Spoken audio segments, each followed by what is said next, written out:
오늘 말씀의 제목은 성경을 읽어야 하는 이유. 본문은 신명기 31장 10절에서 13절까지의 말씀입니다. 여러분, 우리가 하나님을 믿는다는 것, 또 예수를 믿는다는 것, 교회를 다닌다는 것, 신앙생활을 한다는 것, 그리스도인으로 산다는 것의 본질이 뭘까요? 여러 가지가 있겠습니다만 그 중에 가장 중요한 본질은 하나님의 말씀, 하나님의 음성을 듣는 것입니다. 하나님을 믿는 것이 다른 종교와 크게 다른 점이 무엇입니까? 하나님의 말씀이 있다는 것입니다. 다른 종교는 신에게 뭔가를 갖다 바칩니다. 정성을 갖다 바치고 재물을 갖다 바쳐요. 그리고 비나이다 비나이다, 내 소원 들어주세요, 나 잘되게 해주세요, 건강하게 해주세요, 평안하게 해주세요, 복 주세요, 그러고 끝입니다. 그래서 누가 더 큰 정성을 바치는가, 누가 더 간절한가 경쟁합니다. 온갖 화려한 종교의식이 중요합니다. 이게 세상 종교이고 가짜 신의 특징입니다. 이걸 기복신앙이라 그러죠. 신앙이라고는 하나 사실은 인간의 욕망이 투영된, 인간이 만든 종교입니다. 그런데 기독교의 신은, 하나님은 말씀이 있습니다. 기독교에는 하나님의 말씀이 있습니다. 기독교는 계시의 종교입니다. 물론 우리가 기도할 때, 또 하나님께 간구할 때 하나님은 우리의 기도를 들어주십니다. 우리에게 복을 주시고요, 우리의 소원에 응답해 주실 때가 있고요, 우리를 책임져 주십니다. 우리의 아버지이시니까요. 그런데 그것은 하나님과 우리와의 관계성, 하나님이 우리 아버지이신 것 때문이지 우리가 정성을 바친다고 그렇게 되는 것이 아닙니다. 하나님은 우리가 얼마나 큰 정성, 대단한 정성을 바치는가, 그래서 더 큰 정성일수록 더 큰 축복을 주시고 이런 분이 아닙니다. 하나님은 우리의 큰 정성, 대단한 정성에 별로 관심이 없으십니다. 이사야 1장 말씀을 우리 화면을 통해서 이제 보시겠습니다. 자, 보세요. 여호와께서 말씀하시되 너희의 무수한 재물이 내게 무엇이 유익하뇨? 너희들이 갖다 바치는 그 재물, 그 제사, 그게 내게 무엇이 유익하냐? 나는 순양의 번제와 살찐 짐승의 기름에 배불렀고 나는 수송아지나 어린 양이나 순염소의 피를 기뻐하지 아니하노라. 이게 무슨 말씀이죠? 지금 이스라엘 백성에게 주어진 제사가 뭐예요? 우리 레위기 5대 제사 배웠잖아요. 그 제사에 보면은 제물이 대부분 뭐였습니까? 양이나 염소나 또 뭐 소나 이런 것도 아닙니까? 그런 제물에 하나님은 배가 불렀다는 거예요. 내가 그것을 기뻐하는 것이 아니다. 15절. 그 이유가 뭐냐? 중요한데요. 너희가 손을 펼 때에 내가 내 눈을 너희에게서 가리고 너희가 많이 기도할지라도 내가 듣지 아니하리니. 여러분, 하나님이 이런 말씀도 하시는 것을 여러분 보셨습니까? 너희가 하나님을 찬양한다고 손을 펴더라도 내가 내 눈을 너희에게서 가려버릴 것이고 많이 기도하더라도 내가 그 기도를 듣지 않을 거야. 이렇게까지 세게 말씀하시는 이유가 뭐냐? 그 뒤에가 중요하죠. 제가 줄거놨죠. 이는 너희 손에 피가 가득함이라. 손에 피가 가득하다는 게 뭐예요? 폭력과 살인, 힘 있다고 약자를 짓밟아버리는 이런 악행, 이런 불의, 그게 가득한 채로 아무리 제사를 드려봐라, 아무리 기도해봐라, 하나님이 그거를 받으시나. 지금 그 말씀을 하시는 겁니다. 그러면서 16절, 17절 우리 같이 읽겠습니다. 시작. 너희는 스스로 씻으며 스스로 깨끗하게 하여 내 목전에서 너희 악한 행실을 버리며 행악을 그치고 선행을 배우며 정의를 구하며 학대받는 자를 도와주며 고아를 위하여 신원하며 과부를 위하여 변호하라 하셨느니라. 아멘. 예. 하나님께서는 이걸 받으신다는 거, 이걸 원하신다는 거죠. 이게 하나님 백성의 마땅한 삶이거든요. 그래서 손에 피가 가득한 폭력과 살인과 약자를 짓밟는 이런 데서 스스로 돌아서고 스스로 깨끗게 해서 하나님 앞에서 그 악한 행실, 행악을 그치고 선행을 배우라는 거예요. 선행을. 그리고 정의를 구하라는 겁니다. 그리고 그 내용이 뭐라는 겁니까? 학대받는 자들을 도와주고 고아와 과부를 위하여 변호하고 그들의 억울함을 풀어주고 약자들이 짓밟히거나 고통받는 일이 없도록 그 일을 하라고. 그게 하나님 백성의 삶이라고. 나는 그것을 원한다고. 그렇게 말씀하시는 거예요. 그거는 다 없는 채 제사만 무수히 많다. 하나님이 그 제사 때문에, 그 제물 때문에 그냥 다 축복해 주시고 그런 분이 아니라는 겁니다. 시편 50편 10절에서 15절에도 비슷한 말씀이 있는데요. 보세요. 이는 삼림의 짐승들과 무산의 가축이 다 내 것이며 하나님께 제물로 바치는 그 온갖 짐승들 있죠. 그 다음에 새들도 하나님께 제물로 바치잖아요. 비둘기 바치고 그런 거 있잖아요. 그죠? 그 새들도 본래 다 내 거야. 내가 지은 거야. 여러분 그렇잖아요. 짐승들이며 또 가축들이며 새들이며 다 본래 하나님 거 아닙니까? 내가 가령 줄여도 배가 고파도 내가 배가 고프니까 그 고기 좀 다오 이렇게 하시지 않는다는 겁니다. 왜냐하면 본래 세계와 거기에 있는 모든 것들이 다 하나님의 것이기 때문에. 13절 내가 수소의 고기를 먹으며 염소의 피를 마시겠느냐. 그 제사, 그 제물 내가 그 자체가 중요한 줄 아느냐. 그게 아니라는 거죠. 하나님께서 원하시는 것은 뭐라는 겁니까? 14절 15절 시작. 감사로 하나님께 제사를 드리며 지존하신 이에게 내 서원을 갚으며 환난 날에 나를 부르라. 내가 너를 건지리니 내가 나를 영화롭게 하리로다. 아멘. 하나님께서 원하시는 것은 제사 그 자체가 아니라 뭐라는 겁니까? 감사고 서원이고 하나님을 부르는 것이고 또 하나님을 영화롭게 하는 것. 하나님과의 관계성, 하나님과의 마음 이걸 원하시는 것이지 제물 그 자체가 아니다 그 말이에요. 여러분 우리가 레위기 할 때 이거 많이 강조하지 않았습니까? 우리 보지 않았습니까? 하나님께서 레위기에서 제사를 드리라고 제물을 바치라고 하신 것은 그 제물에 담긴 마음, 그 제물에 담긴 삶을 원하시는 것이지 제물 그 자체가 아니다. 하나님께서 여러 번 강조하십니다. 시편 51편에서도 이렇게 말씀하십니다. 주께서는 제사를 기뻐하지 아니하시나니 그렇지 아니하면 내가 드렸을 것이라. 주는 번제를 기뻐하지 아니하시나이다. 하나님께서 구하시는 제사는 뭐라는 겁니까? 상한 심령이라. 하나님 앞에 나오는 깨진 마음, 상하고 통회하는 마음을 주께서는 멸시하지 않으신다. 하나님께서 진정으로 원하시는 제사는 우리의 마음이다. 우리의 삶이다. 미가서 6장이 또 나왔습니다. 제가 설교단에서 이 말씀을 얼마나 자주 인용했는지 모릅니다.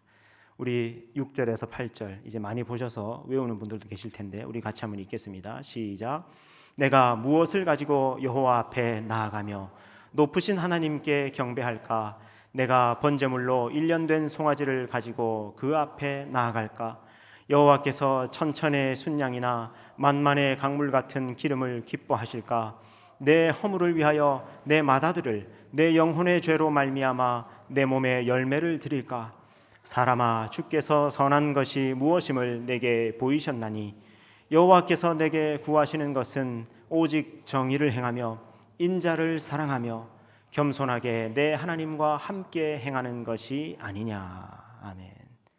어떤 사람이 내가 하나님께 뭘 가져가면 하나님이 좋아하실까? 하나님께 어떤 제사를 드리면 어떤 제물을 바치면 좋아하실까 하면서 1년 된 송아지, 여러분 1년 된 송아지가 얼마나 귀합니까?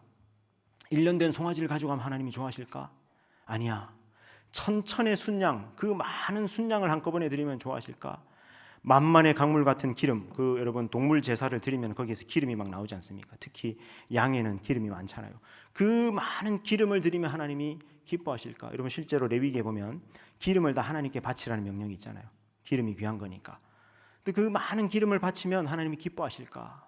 아니면 내 허물, 내 잘못을 위하여 내 맏아들을 바치면, 내 자녀를 하나님께 바치면 좋아하실까? 내 몸에 열매를 드리면 하나님이 좋아하실까? 여러분 이게 뭐냐면 재물 경쟁을 하다 보면은요. 어떤 사람은 처음에 뭐 비둘기, 어떤 사람은 뭐 염소, 어떤 사람은 양, 어떤 사람은 소 그러다가 이런 거 가지고는 안 되고 차라리 그냥 내 자녀를 바치면 하나님이 더 좋아하시지 않을까? 자녀가 제일 귀한 거니까 이렇게 생각하는 사람들이 있더라는 겁니다. 8절에 보니까 그게 아니라는 거예요. 사람아 주께서 선한 것이 무엇임을 내게 보이셨다. 정말 귀한 것, 좋은 것, 하나님이 원하시는 것은 이거야. 구체적으로 명시하죠. 여호와께서 내게 구하시는 것. 이게 중요하죠. 우리가 이런 걸 잘 봐야 되는 거죠. 하나님이 진짜 원하시는 것이 뭔지. 오직입니다. 오직 정의를 행하며 체다카와 미슈파트를 행하며 이거죠. 그리고 인자를 사랑하며 헤세드. 헤세드가 뭡니까? 보통은 윗사람이 아랫사람에게 베푸는 그런 호의, 자비 이런 걸 의미합니다. 약자에게 베푸는 자비와 호의를 의미합니다. 이 헤세드를 사랑하고 그리고 겸손하게 하나님과 동행하는 것. 누가 하나님과 동행할 수 있느냐? 겸손한 자가 하나님과 동행할 수 있어요. 하나님은 이것을 원한다. 대단한 재물을 하나님께서 기뻐하시는 것이 아니라 정의를 구하고 인자를 사랑하고 겸손해서 하나님과 동행하는 삶. 하나님은 그걸 원하신다 말씀합니다. 사무엘상 15장 22절에도 보십시오. 사무엘이 이르되 여호와께서 번제와 다른 제사를 그의 목소리를 청종하는 것을 좋아하심같이 좋아하시겠나이까. 순종이 제사보다 낫고 듣는 것이 순양의 기름보다 나으니. 번제와 다른 제사 그리고 순양의 기름보다 청종하는 것을, 듣는 것을, 순종하는 것을 하나님은 더 좋아하신다. 여러 번 강조합니다. 여러분 보세요. 이게 세상의 종교, 가짜 신들과 우리 살아계신 하나님이 결정적으로 다른 지점입니다. 세상 종교에는요, 우리의 마음, 관계성, 삶 관심 없습니다. 누가 더 큰 재물 바치냐, 누가 더 정성 다하느냐, 이거에 따라서 축복의 크기가 달라지고 이게 세상 종교예요. 근데 하나님은 우리의 존재, 우리와의 관계성, 우리의 마음, 우리의 삶을 원하시고 기대하십니다. 그래서 하나님은 우리에게 말씀을 주시는 겁니다. 끊임없이 말을 걸어오십니다. 말씀으로 우리를 찾아오시고 말씀으로 우리를 만나시고 말씀으로 우리를 변화시키십니다. 과거에 하나님의 백성으로 일컬음 받았던 민족이 있습니다. 그 민족이 바로 이스라엘 민족이죠. 그들이 하나님의 백성이 될 수 있었던 이유가 무엇입니까? 그들이 세상 여러 다른 민족들보다 강했습니까? 똑똑했습니까? 잘났습니까? 착했습니까? 그런 게 아무것도 없어요. 세상 여러 다른 민족들보다 특별하게 나은 것이 없습니다. 오히려 그들은 너무나 미약한 존재였습니다. 그냥 그대로 뒀으면 아마 역사 속에서 흔적도 없이 사라지고 말 미약한 떠돌이 같은 그런 민족이 바로 이스라엘 민족이었습니다. 그런 그들이 어떻게 하나님의 백성이 될 수 있었습니까?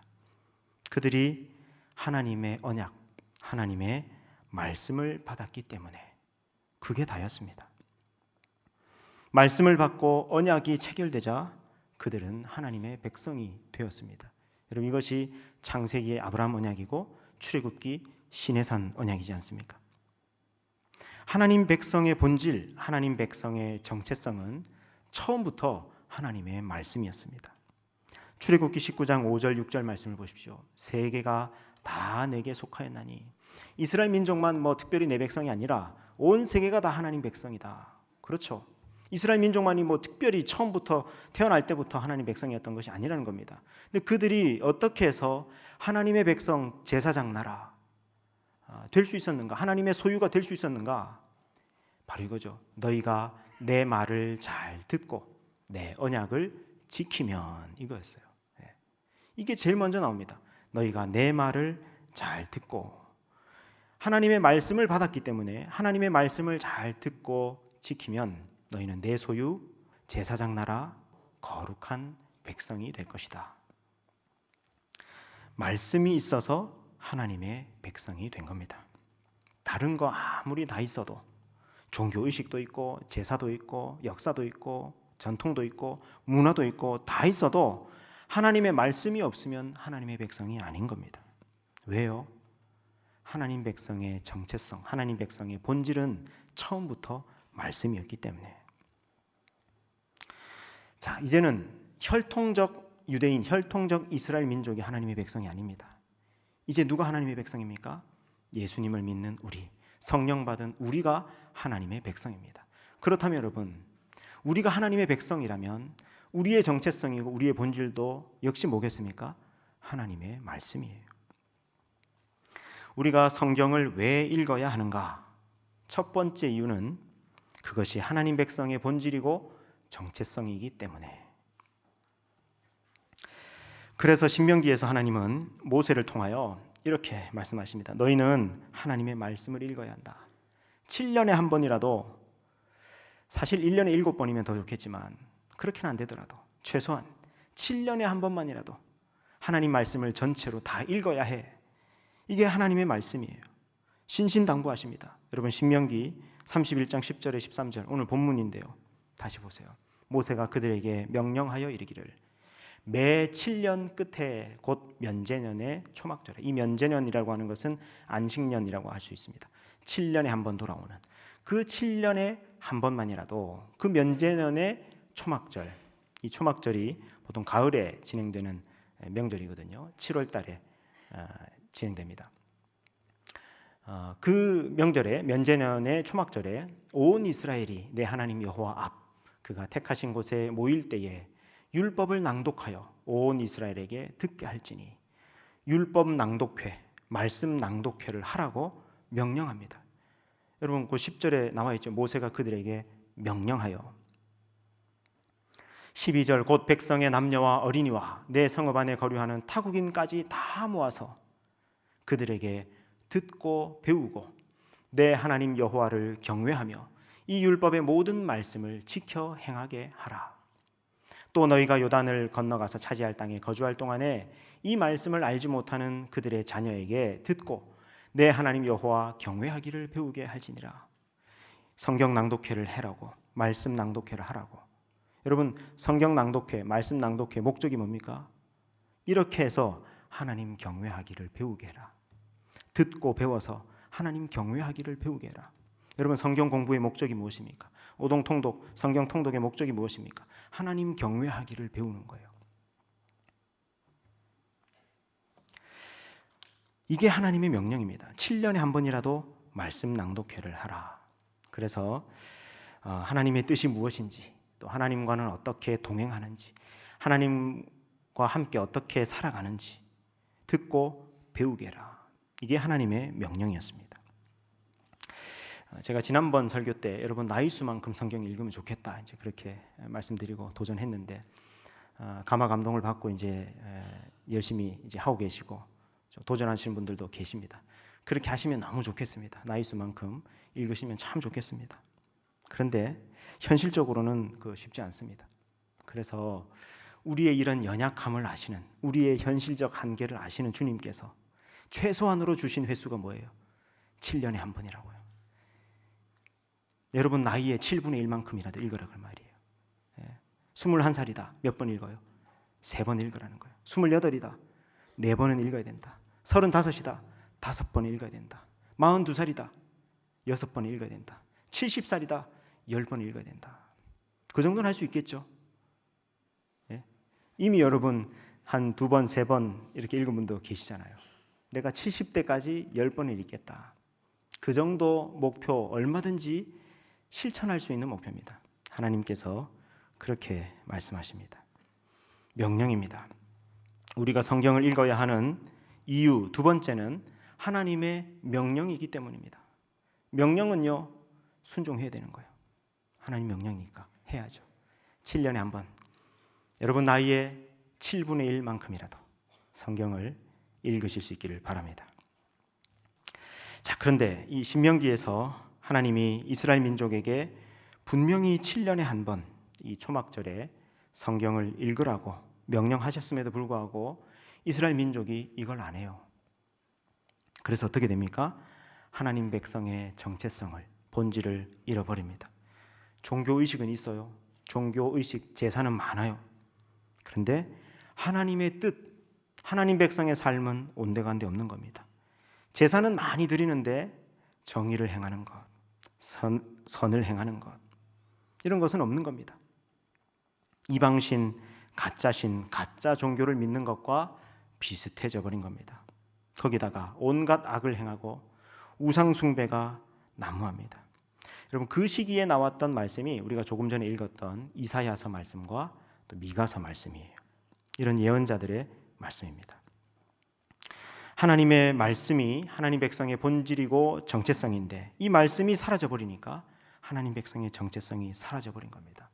그래서 하나님이 어떻게 하십니까? 이스라엘 민족을 바벨론으로 포로 잡아가십니다. 예루살렘 성전을 완전히 부수어버리시고 이스라엘 민족이 바벨론으로 포로 잡혀가게 하십니다. 70년 동안 바벨론 포로 생활을 합니다. 거기서 70년간 다시 훈련받습니다. 저는 이 바벨론 70년 포로에서 하나님의 열심, 끝까지 포기하지 않으시는 하나님의 열정을 봅니다. 우리 같으면 그냥 포기하고 다른 민족도 세울 법한데 하나님은 포기하지 않으시고 그들을 바벨론으로 데려가십니다. 그리고 거기서 훈련해요. 뭘 훈련받느냐? 우리 민족이 하나님의 백성일 수 있었던 것은 약속의 땅, 그 땅 때문이 아니었구나. 예루살렘 성전 때문이 아니었구나. 제사, 종교의식 때문이 아니었구나. 이걸 깨닫습니다. 여러분 왜 그렇습니까? 지금 이들이 바벨론으로 포로 잡혀왔으니까 땅이 있어요, 없어요? 땅 없죠. 예루살렘 성전이 있어요, 없어요? 다 불타고 무너져 버렸는데 없죠. 제사 드릴 수 있어요, 없어요? 없죠. 그런 상황이 되고 보니까 비로소 뭐가 보이는 겁니까? 본질이 보이는 거예요. 우리가 하나님 백성일 수 있었던 본질, 그 정체성은 땅 때문도 아니고 성전 때문도 아니고 제사 때문도 아니고 뭐였다는 겁니까? 하나님의 말씀 때문이었구나. 이거를 바벨론 가서 깨닫습니다. 다시 말씀으로 돌아가자. 그래서 여러분 그 바벨론 포로 기간 동안에 이 이스라엘 민족 한 일이 뭐냐? 성경을 수집해요. 그동안 그들이 내팽겨쳐버렸던, 별로 관심 두지 않았던 성경을 샅샅이 모읍니다. 성경을 모으고 또 편집하고 집대성하는 일을 이때 시작합니다. 우리 민족의 살 길은, 우리 민족의 본질은 하나님 말씀이구나 하면서 성경을 모읍니다. 그 일에 제일 앞장섰던 사람이 누구냐? 바로 에스라입니다. 에스라가 성경을 수집하고 성경을 연구하고 성경을 집대성합니다. 그는 바벨론 포로가 끝나고 다시 이스라엘 땅에 돌아올 때 이스라엘 민족의 지도자가 됩니다. 학사 겸 제사장 에스라가 이스라엘 민족의 지도자로 바벨론 포로 잡혀갔던 이스라엘 민족을 데리고 돌아옵니다. 돌아와서 70년 만에 이 땅에 돌아와서 그가 제일 전심전력해서 몰두한 일이 뭐냐? 다른 일이 아닙니다. 이스라엘 민족에게 하나님의 말씀을 심는 일이었습니다. 이것이 하나님 백성의 본질이기 때문에, 정체성이기 때문에. 여러분 에스라 7장 10절 말씀을 보십시오. 우리 같이 읽겠습니다. 시작. 에스라가 여호와의 율법을 연구하여 준행하며 율례와 규례를 이스라엘에게 가르치기로 결심하였었더라. 아멘. 에스라가 하나님의 말씀을 연구하고 준행하고 또 그 말씀을 가르치기로 결심했다. 이 말씀은 목회자로 살아가는 제가 평생의 모토로 삼는 말씀이기도 합니다. 하나님의 말씀을 연구하고 또 연구한 말씀을 준행하고 또 하나님의 말씀을 가르치기로 결심하고 여기에 온 삶을, 내 에너지를, 열심을 다 써야 되겠다. 이런 다짐을 하는 말씀이기도 합니다. 이때 에스라가 여러분 바벨론에서 70년간 포로 생활 마치고 돌아온 이스라엘 민족들을 데리고 뭘 하느냐? 드디어 오늘 신명기 31장에 하라고 했던 성경 낭독회를 합니다. 대단히 감격적인 장면이, 역사 속에 일어났던, 에스라와 함께 일어났던 이 말씀 부흥의 장면이 느헤미야 8장에 나옵니다. 느헤미야 8장을 보십시오. 이스라엘 자손이 자기들의 성읍에 거주하였더니 일곱째 달에, 여러분 일곱째 달이 바로 이스라엘 그 달력으로는 새해가 시작되는, 그래서 나팔절, 속죄일, 또 초막절이 시작되는 달이거든요. 그래서 그 일곱째 달에 모든 백성이 일제히 수문 앞 광장에 모여 학사 에스라에게 여호와께서 이스라엘에게 명령하신 모세의 율법책을 가져오기를 청하매. 여러분 이거 대단히 감격적인 장면이에요. 왜 그러냐면은 에스라가 야 너희들 다 모여라, 하나님 말씀 자 읽자 이렇게 한 것이 아니고 뭐라고 말합니까? 모든 백성이 일제히 수문 앞 광장에 모여가지고 누구에게? 에스라에게 율법책 가져오기를 청했다는 겁니다. 하나님의 말씀을 가져와서 읽어주시고 가르쳐주시고 이거를 청했다는 거예요. 원해서, 하나님의 백성들이 하나님의 말씀을 원해서 우리에게 말씀을 가르쳐 주십시오, 우리에게 말씀을 읽어주십시오 하고 청했다는 거예요. 여러분 역사마다 어떤 민족의 지도자가 말씀으로 돌아가야 합니다, 말씀을 읽어야 합니다 라고 외치고 말씀 운동을 일으켰던 경우 있었습니다. 근데 그들 지도자 중심으로 그렇게 됐던 건 있었지만 이렇게 백성들이 에스라에게 와가지고 청했다는 거예요. 일곱째 달 초하루에 제사장 에스라가 율법책을 가지고 회중 앞 곧 남자나 여자나 알아들을 만한 모든 사람 앞에 이르러, 이거 신명기 31장에 있는 그 말씀이죠. 어린아이들도 다 데리고 남녀노소 타국인까지 다 모아서 3절 수문 앞 광장에서 새벽부터 정오까지 남자나 여자나 알아들을 만한 모든 사람 앞에서 읽음에 뭇 백성이 그 율법책에 귀를 기울였는데 읽고 듣고 새벽부터 정오까지. 그때 학사 에스라가 특별히 지은 나무 강단에 서고 그의 곁에는 여러 돕는 손길들이 있었습니다. 5절 에스라가 모든 백성 위에 서서 그들 목전에 책을 펴니 책을 펼 때에 모든 백성이 일어서니라. 여러분, 이 전통 때문에 우리도 우리 교회에서 1, 2, 3부 주일 예배 드릴 때 성경 봉독할 때 우리 다 같이 일어나서 하나님 말씀을 받는 전통이 생겨나게 된 거죠. 6절 에스라가 위대하신 하나님 여호와를 송축하며 모든 백성이 손을 들고 아멘 아멘 하고 응답하고 몸을 굽혀 얼굴을 땅에 대고 여호와께 경배하니라. 그리고 7절에 에스라와 함께 동역하는 제사장들, 그들이 하나님 백성들 사이사이에 들어가 가지고 율법을 깨닫게 해줘요. 설명해줘요. 여러분, 이 처음 듣는 사람들은 무슨 뜻인지 모르는 사람들이 있을 거 아닙니까? 그러니까 설명해주고 깨닫게 해주고 그럽니다. 8절 하나님의 율법책을 낭독하고 그 뜻을 해석하여 백성에게 그 낭독하는 것을 다 깨닫게 하니 무슨 일이 일어나느냐? 백성이 율법의 말씀을 듣고 다 우는지라. 울 수밖에 없는 거죠. 우리 민족이 70년간 바벨론 포로 잡혀갔던 이유가 무엇인지, 우리 민족의 처음부터 있었던 정체성이요 본질이 무엇인지, 우리가 어떻게 살아가야 할지, 이것들을 다 깨닫게 되니까 통곡이 터져 나오는 거죠. 그러자 당시 총독이었던 느헤미야가 또 제사장 겸 학사 에스라와 또 백성을 가르치는 레위 사람들이 뭐라고 얘기하느냐? 오늘은 너희 하나님 여호와의 성일이니 슬퍼하지 말며 울지 말라. 지금 초막절 절기, 이 좋은 절기에 우리가 함께 기뻐하고 감사하는 것이 마땅하니 울지 말라고. 오히려 백성들이 너무 회개하고 너무 막 울고 하니까 말려요. 너무 울지 말라고. 지금은 기쁨의 절기라고. 10절 느헤미야가 또 그들에게 이르기를 너희는 가서 살찐 것을 먹고 단 것을 마시되 준비하지 못한 자에게는 나누어 주라. 이날은 우리 주의 성일이니 근심하지 말라. 여호와로 인하여 기뻐하는 것이 너희의 힘이니라. 11절 레위 사람들도 모든 백성을 정숙하게 하여 이르되 오늘은 성일이니 마땅히 조용히 하고 근심하지 말라 하니 12절 모든 백성이 곧 가서 먹고 마시며 나누어 주고 크게 즐거워하니 이는 그들이 그 읽어 들려준 말을 밝히 알미라. 읽은 말씀을, 들은 말씀을 깨닫게 되니까, 밝히 알게 되니까 그들 안에서 큰 회개와 큰 기쁨과 큰 능력이 일어나게 되더라는 거예요. 말씀의 부흥이 일어나게 된 겁니다. 이스라엘 민족 안에, 역사 안에. 여러분, 우리가 이 장면을 읽기만 해도 감격적이지 않습니까? 여러분, 이스라엘 민족의 역사에, 아니 에덴 동산부터 하나님 나라가 완성되는 순간까지 이렇게 감격적인 말씀 부흥의 현장이 또 있을까 싶은 그런 장면입니다. 여러분, 이게 왜 특별히 감격적이냐면요, 아까 여러분 신명기에서 성경 낭독회를 하라고 한 거, 그게 언제 주어진 말씀이에요? 모세 때 주어진 말씀 아니에요. 그럼 지금 모세 때로부터 에스라 느헤미야 때까지는 시간이 지금 얼마 흐른 거냐면 1000년이 흐른 거예요. 1000년 만에 지금 이 일이 이루어진 거예요. 물론 그 안에도 이들이 가나안 땅에 들어가자마자 여호수아와 함께 잠깐, 그리고 또 중간에 여호사밧이라든지 또 요시아라든지 이런 왕들에 의해서 말씀 운동이 잠깐 일어났던 때가 있었습니다.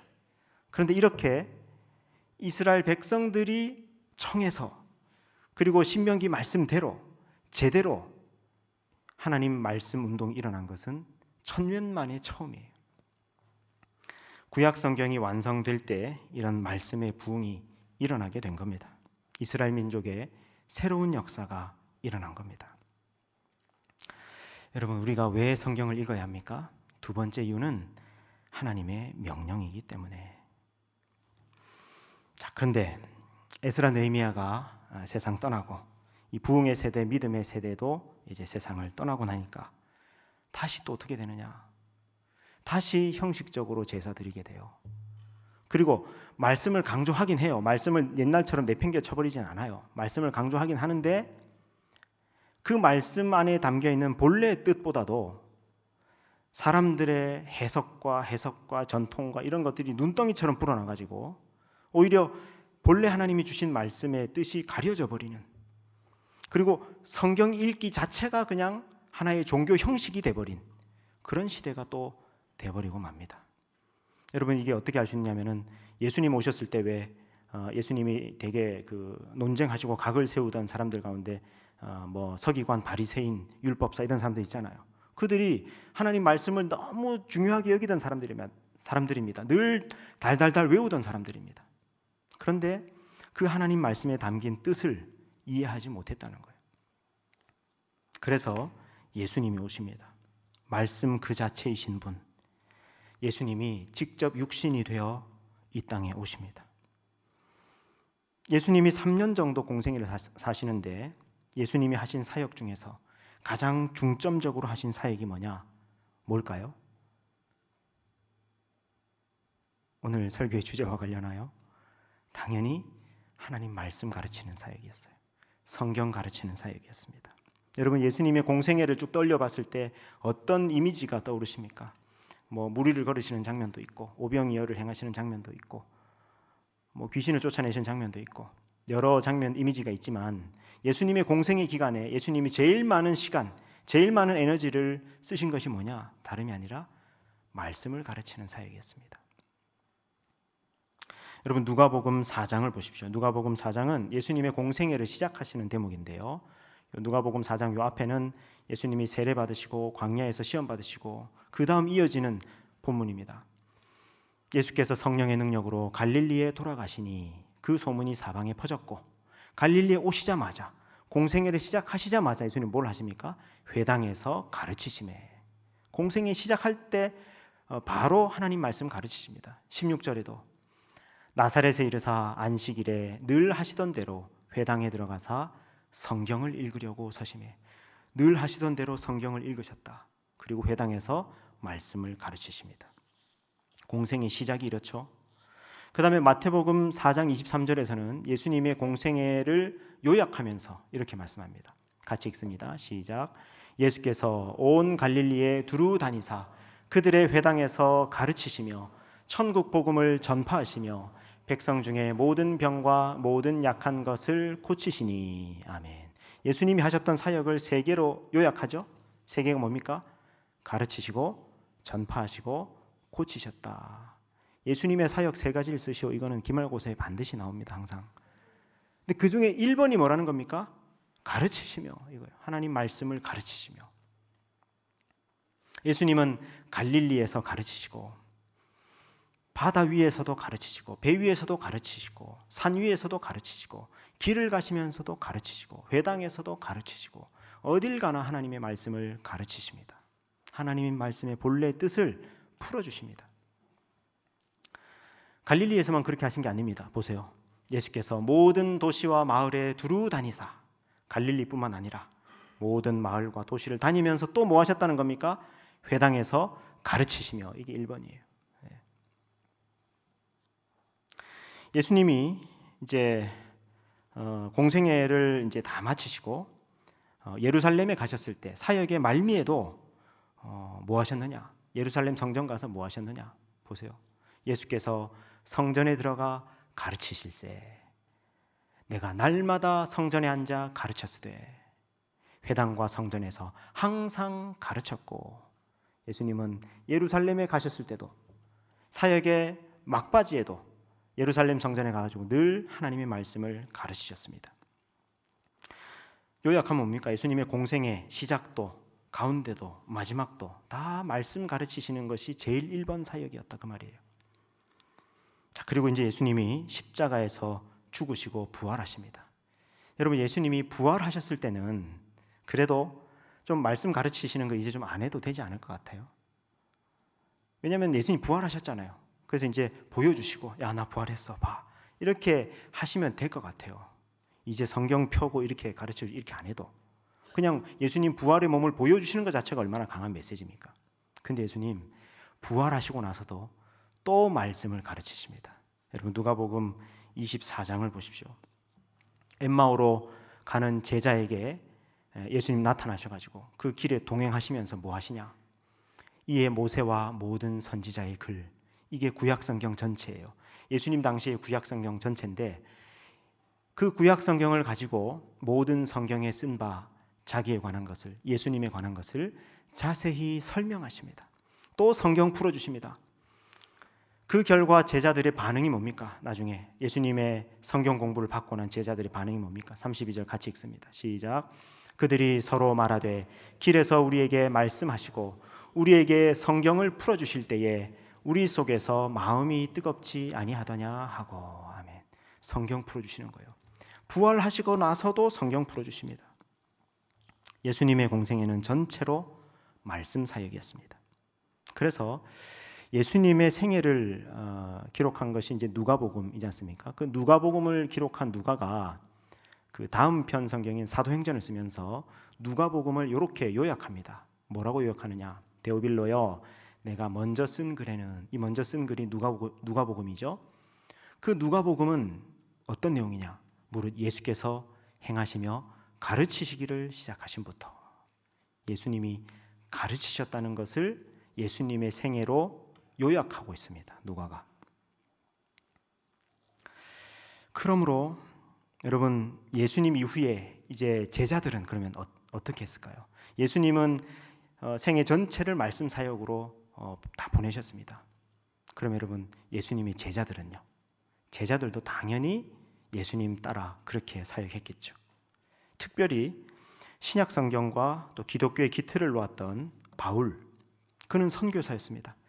1차, 2차, 3차 선교 여행을 하면서 이스라엘, 시리아, 또 터키, 그리스, 로마까지, 그리고 나중에 순교할 때까지 그는 온 세계를 다니면서 지구 반바퀴나 되는 그 거리를 선교 여행을 다닙니다. 그러면서 그가 했던 사역의 가장 핵심이 뭐냐? 바울의 선교 사역의 핵심이 뭐냐? 말씀 사역이었습니다. 바울은 예수님처럼 똑같이 해요. 어딜 가나 회당에 가서 말씀 가르쳐요. 어느 도시에 가나 말씀 가르칩니다. 성경을 풀어줍니다. 그리고 어떤 곳에서는 두란노 서원을 세워가지고 날마다 가르치고 데살로니가에서도 베레아에서도 아테네에서도 고린도에서도 로마에서도 그는 항상 말씀을 가르치는 말씀 사역에 매진합니다. 그런지 안 그런지 여러분 보십시오. 사도행전 15장 35절부터 보세요. 바울과 바나바는 안디옥에 유하며 수다한 다른 사람들과 함께 주의 말씀을 가르치며 전파하니라. 19장에 보니까 바울이 회당에 들어가 석 달 동안 하나님 나라에 관하여 강론하며, 또 9절에 보니까 두란노 서원에서 날마다 강론하니, 10절에 이 에베소 사람들 2해 동안 이렇게 하니 아시아 지역, 에베소 인근에 있는 아시아 지역에 있는 자는 유대인이나 헬라인이나 다 주님의 말씀을 듣더라. 17장에 보세요. 베레아에 가서도 말씀을 가르칩니다. 그래서 베레아 사람들이 간절한 마음으로 말씀을 받고 날마다 성경을 상고합니다. 로마에 가서도 사도행전의 맨 마지막 절이거든요. 뭐라고 말씀합니까? 하나님의 나라를 전파하며 주 예수 그리스도에 관한 모든 것을 담대하게 거침없이 가르치더라. 이게 바울의 사역이었어요. 바울 사역의 핵심은 말씀 사역이었습니다. 성경을 가르치는 사역이었습니다. 그래서 이 사도 바울의 선교 여정을 기록한 누가는 사도행전 사이사이에 이렇게 계속 증언합니다. 보세요. 하나님의 말씀은 흥왕하여 더하더라. 이와 같이 주의 말씀이 힘이 있어 흥왕하여 세력을 얻으니라. 그리고 사도 바울이 그의 사역을 마무리할 때 그의 제자 디모데에게 이렇게 신신당부합니다. 내가 갈 때까지 성경 읽는 일과 권면하는 일, 가르치는 일에 전념하십시오. 이게 사역자의 일입니다. 디모데에게 권면합니다. 디모데후서 4장, 이거는 바울의 마지막 편지죠. 유언입니다. 하나님 앞과 살아있는 자와 죽은 자를 심판하실 그리스도 예수 앞에서 그가 나타나실 것과 그의 나라를 두고 엄히 명하노니 너는 말씀을 전파하라. 이게 바울의 유언이었어요. 예. 바울의 선교 사역은 처음부터 마지막까지 말씀 사역이었습니다. 여러분 보세요. 말씀 사역, 이게 예수님의 사역이었고 바울의 사역이었습니다. 우리가 성경을 읽어야 하는 이유 세 번째는 이것이 하나님의 방법, 예수님의 방법, 바울의 방법이기 때문입니다. 여러분 물론 성경 읽고 공부하는 거 어렵고 또 따분하고 골치 아프고 또 힘들죠. 쉽지 않죠. 여러분 성경 공부가 쉽다고 하면 그게 말이 되겠습니까? 이렇게 두꺼운 걸.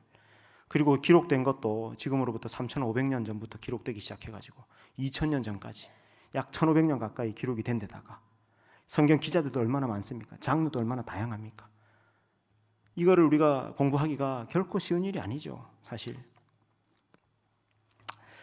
근데 사실 더 쉽고 더 재밌고 더 편한 거 해도 되면 저도 그거 하고 싶어요. 저도 이거 말씀 붙들고 씨름하고 이거 저도 힘들거든요. 말씀 공부하는 게 정말 즐겁고 재밌기도 하지만 성경 공부를 하다가 그래서 그런지 모르지만 노안도 빨리 왔습니다. 저도 힘들어요. 여러분들과 같이 성경 공부하고 이렇게 하는 거. 다른 편한 거, 재밌는 거 더 쉬운 거 있으면 저도 그거 하고 싶어요. 그런데 이 성경을 대체할 수 있는 다른 건 없습니다. 결국 성경입니다. 때를 얻든지 못 얻든지 시대가 아무리 변하고 세상이 아무리 변해도 성경을 대체할 수 있는 것, 하나님의 말씀을 대체할 수 있는 것은 없습니다. 다른 길은 없습니다. 우리가 하나님의 자녀, 하나님의 백성으로 그리스도인으로 살아가는 한 성경 말고 다른 방법, 다른 대체는 없습니다. 하나님의 말씀을 읽어야 합니다. 끝까지 하나님의 말씀을 붙들어야 합니다. 그리고 여러분 청년의 때는 또 거듭 얘기합니다. 짧습니다. 금방 지나갑니다. 성경 공부 어려운 거라도 찾아보고 즐겁고 알아보고 할 수 있는 거 청년의 때 가장 잘할 수 있습니다. 그러니까 여러분 청년의 때가 가기 전에 하나님의 말씀을 열심히 읽고 공부하고 쌓아놓으세요. 이것이 우리의 신앙의 정체성이고 본질이기 때문에, 이것이 하나님의 명령이기 때문에, 이것이 하나님의 방법, 예수님의 방법, 바울의 방법이기 때문에 그렇습니다. 여러분 도전합니다. 많이 낮추어서 도전합니다. 7년에 한 번이라도, 여러분 나이의 7분의 1만큼이라도 성경을 읽으세요. 지금 읽은 하나님의 말씀이 여러분 인생의 반석이 될 것입니다. 지금 읽은 하나님의 말씀이 여러분 인생의 빛이 될 것입니다. 길이 될 것입니다. 지금 읽은 하나님의 말씀이 여러분의 영혼, 여러분의 삶을 살릴 것입니다. 버텨내고 살아낼 힘이 될 것입니다. 청년의 때부터 말씀을 쌓는다면 여러분의 인생은 반드시 달라질 것입니다.